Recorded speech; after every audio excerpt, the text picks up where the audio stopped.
الحمد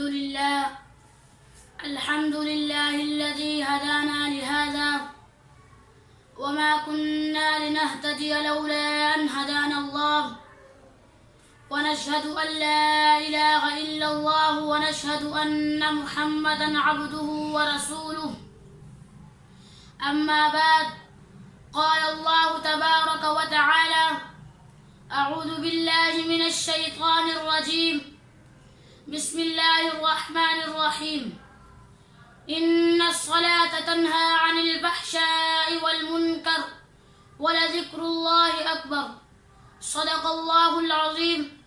جناب صدر معزز سامعین کرام اور میرے دوستو، السلام علیکم ورحمۃ اللہ وبرکاتہ.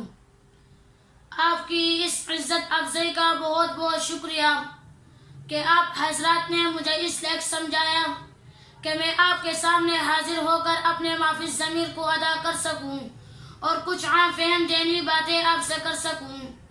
تلاوت کردہ آیت کریمہ کا ترجمہ یہ ہے: یقیناً نماز بے حیائی اور برے کاموں سے روک دیتی ہے اور اللہ تعالیٰ کا ذکر سب سے بڑا ہے. حضرات، یہ کوئی اجنبی کی بات نہیں بلکہ ایک حقیقت کا آپ کے سامنے برملا اظہار کر رہا ہوں کہ کائنات میں حضرت آدم علیہ السلام سے لے کر آخری رسول محمد عربی صلی اللہ علیہ وسلم تک جتنے انبیاء علیہ السلام تشریف لائے، تقریباً ہر شریعت میں نماز کسی نہ کسی شکل میں موجود رہی اور اس شریعت کے پیروکاروں نے نماز جیسے عبادت کو اپنے بساط کے مطابق ادا کرنے کی امکانی کوششیں میں کی. کچھ لوگ ایسے بھی رہے جنہوں نے نماز جیسی بابرکت عبادت کو پس پش ڈال دیا، جن کے بارے میں قرآن میں کہا گیا ہے کہ کچھ ایسے جانشین ہوں گے جنہوں نے نماز کو ضائع کر دیا اور خواہشات نفسانی پورے کرنے لگے. شریعت محمدیہ میں ایک عاقل بالغ مسلمان پر نماز فرض ہے، خواہ وہ مرد ہو یا عورت. ایک مسلمان اور کافر کے درمیان نمازی حد فاصل ہے. حدیث شریف میں آتا ہے کہ جس نے قصداً نماز چھوڑ دی اس نے کفر کیا.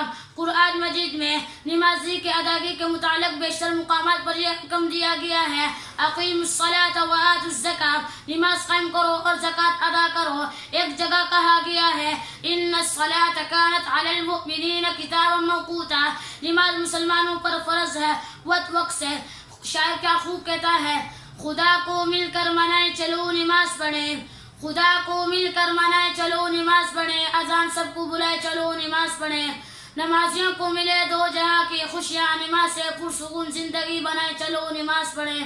در خدا سے ہر وقت دیکھتا ہے بہانہ اپنا بنائے چلو نماز پڑھیں. وآخر دعوانا ان الحمد للہ رب العالمین.